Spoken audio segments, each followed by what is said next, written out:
Buenas tardes, profesor. Buenas tardes, compañeros. El día de hoy les vamos a presentar nuestra matriz de investigación. Integrantes: Jocelyn Jessica Toledano Delgado, Andrea Yanina Banto Goicochea, Nicole Pamela Suárez Hernández y quien les habla, Grisel Mejía Oroya, que conformamos el grupo 1. Siguiente diapositiva, por favor. Ahí podemos observar nuestra matriz completa. Siguiente matriz.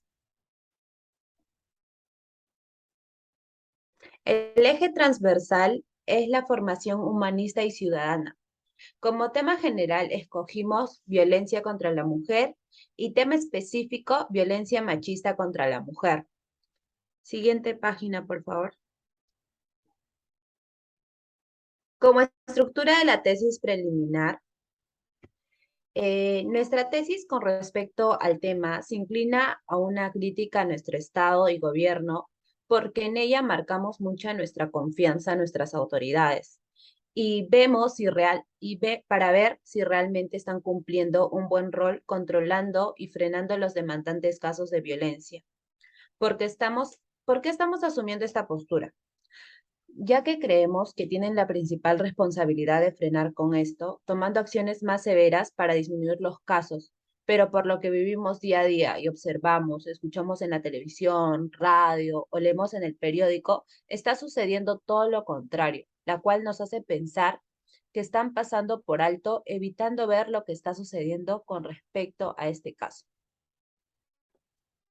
También para nuestra investigación hemos recurrido a usar distintas fuentes conocidas como El Peruano, Defensoría del Pueblo y nuestra propia Constitución Política para validar así nuestra información expuesta. A continuación le doy pase a mi compañera Jocelyn para que siga con la explicación. Bueno, continuando con la tesis en la problemática, tenemos las dimensiones de la investigación, que son tres que pudimos destacar, que son el machismo, deberes del Estado y el Estado frente al machismo. De cada dimensión sacamos tres interrogantes y en este caso les hablaré de la dimensión 1. En la primera dimensión formulamos tres interrogantes, como se los mencioné, que son conceptos del machismo, cómo se produce el machismo y cuáles son las consecuencias del machismo. Procederemos con la pregunta 1, ¿de qué es el machismo? Las fuentes fueron seleccionadas de fuentes confiables y sacadas desde el 2017 hasta la actualidad. Respondiendo a la pregunta planteada, según Amaturo, Agustina, Herrera, Aluney y Pérez del Cerro, fue publicada en el 2018. Nos dice que se considera machismo a un fenómeno cultural que se sostiene un ideal de superioridad masculina y desprecio hacia las mujeres. Se compone de ciertas conductas, comportamientos y creencias que promueven, reproducen y refuerzan diversas formas discriminatorias contra las mujeres. Siguiente diapositiva, por favor. Continuando con la segunda interrogante de la dimensión 1, es cómo se produce el machismo. Según Bustillos D, publicado en el 2021, nos dice que el hombre se le enseña a ser dominante, fuerte y hasta agresivo, y que se arma de tres ámbitos, que son la violencia simbólica, la violencia estructural y la violencia material. En la violencia simbólica tiene que ver con los mensajes, creencias, normas de derecho y religiosas, que poco a poco generan una situación de poder hacia la mujer. En la violencia estructural tiene que ver con la libertad, bienes o la identidad. En este caso, la mayoría de las instituciones garantizan la discriminación. La violencia material, que son en todas sus expresiones concretas de violencia directa, y también se construye a través de la polarización de los roles y estereotipos que definen lo masculino de lo femenino. Siguiente diapositiva, por favor. Bien, en la tercera interrogante es cuáles son las consecuencias del machismo. Según Misa Yupanqui, que fue publicada en el 2022, nos dice que una de las consecuencias es que consideran a la mujer como objeto sexual, al igual que en la toma de decisiones en el ámbito político y militar. Las mujeres son excluidas y más. Hay decenas de consecuencias que afectan la vida diaria, y si se mejora la comprensión de la complementariedad entre el varón y la mujer, también mejoraría las relaciones laborales y sociales, pero sobre todo los vínculos íntimos. Un mundo humanizado solo puede ser un mundo de complementariedad entre varón y mujer. Ahora le doy pase a mi compañera Nicole, que continuará con la dimensión 2. Ok, ahora explicaré la parte de la problemática. Aquí vamos a encontrar lo que es las dimensiones y sus interrogantes. Una de sus dimensiones que tenemos es qué es el Estado.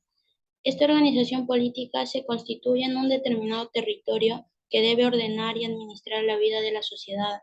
También es la forma de organización política que adopta una comunidad con intereses comunes y es la entidad con poder soberano nacional para gobernar y desempeñar funciones políticas, sociales y económicas dentro de una zona geográfica delimitada y donde se integra también los derechos fundamentales de cada persona.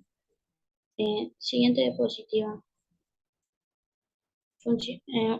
La siguiente pregunta es, ¿cuáles son las funciones del Estado?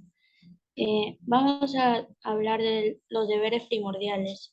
Esta información fue sacada de la Constitución Política del Perú y del artículo 44. Número 1, tenemos defender la soberanía nacional, es decir, garantizar la validez de los derechos humanos de cada persona y una libertad de expresión. En número 2 tenemos la protección a la población. Aquí vamos a asegurar el bienestar general que se fundamenta en la justicia y en el desarrollo integral y equilibrado de la nación. Siguiente diapositiva. Ya. Acá tenemos quiénes conforman el Estado. Vamos a encontrar tres poderes que deben ser independientes entre sí. De esta forma, un poder no controla a los otros y se les va a diferenciar por los distintos cargos que van a cumplir. Ya, tenemos poder legislativo. Este poder se encarga de desarrollar las leyes que rige el Estado, así como de ejercer el control político a las acciones del poder ejecutivo, a través de varios mecanismos establecidos en la Constitución vigente. Número 2, tenemos el poder ejecutivo. Se va a encargar de administrar el Estado. También es el conjunto de órganos estatales en que se deposita a los que se confía la administración pública y se encabeza por un funcionario que es llamado presidente. En Poder Judicial tenemos, es el encargado de administrar la justicia y hacer cumplir la ley. Le doy el pase a mi compañera Andrea.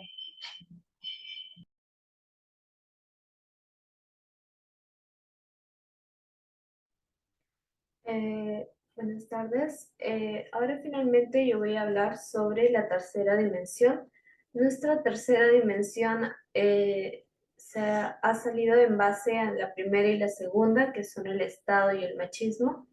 Y esta tercera vendría a ser el Estado frente al machismo, para la cual tenemos tres interrogantes, al igual que en las anteriores dimensiones. La primera interrogante que tenemos vendría a ser cuáles son las acciones que ha tomado el Estado frente al machismo. Y para responder esta pregunta hemos recurrido al segundo reporte del Plan Nacional contra la Violencia de Género, lo cual fue publicado por la Defensoría del Pueblo. Dentro de este reporte encontramos a la ley número 303604, la cual es una ley para prevenir, sancionar y erradicar la violencia contra las mujeres y los integrantes del grupo familiar, ya que sabemos que el machismo que se da siempre surge desde casa en la mayoría de ocasiones, y si no se da en casa, puede empezar desde la calle o las personas que rodean a la persona. La segunda interrogante que tenemos viene a ser: ¿cuál es el índice de machismo que registra el Perú? Y para responder a este interrogante, recurrimos a las cifras estadísticas de violencia de género en el Perú, publicadas por el Ministerio Público.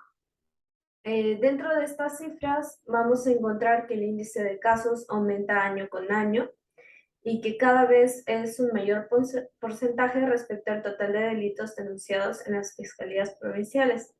Además de esto, dentro de los delitos podemos encontrar sus derivados del machismo, cuáles son feminicidios, agresiones físicas, agresiones verbales, entre otros. Y finalmente, la última interrogante para esta dimensión vendría a ser: ¿qué medidas deberíamos tener en cuenta para disminuir y erradicar el machismo? Eh, para dar respuesta a esta pregunta, recurrimos a la Ley para Prevenir, Sancionar y Erradicar la Violencia contra las Mujeres y los integrantes del grupo familiar, la cual ya es antes mencionada, la Ley número 303604. En este caso, recurrimos al Diario Oficial del Peruano en la sección de normas legales. Como primera medida, tenemos el retiro del agresor del domicilio, ya que sabemos que las mujeres que sufren de machismo muchas veces cuando están en el hogar pueden sentirse de alguna manera sin la libertad de poder expresarse, ya que siempre son reprimidas por esta persona que tiene una actitud machista hacia ella. Otra medida, tenemos el impedimento de acercamiento o proximidad a la víctima en cualquier forma, a la distancia que la autoridad judicial determine, ya que mientras más se mantenga una distancia de la víctima y la persona machista, podemos ver que la persona, la mujer en este caso, se va a sentir más segura de poder transitar libremente por las calles, por su propio hogar y así.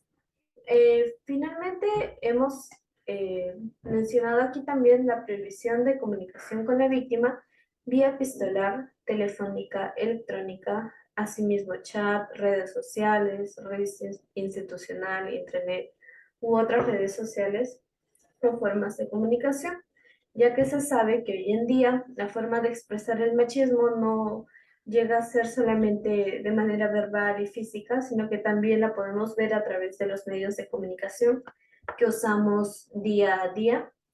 Y al prohibir al agresor machista, en este caso el que ya no agreda a la víctima de esta manera, estaríamos asegurando que las mujeres tengan un poco más de libertad incluso por estos medios. Y bueno, eso sería todo por parte de nuestro grupo. Muchas gracias.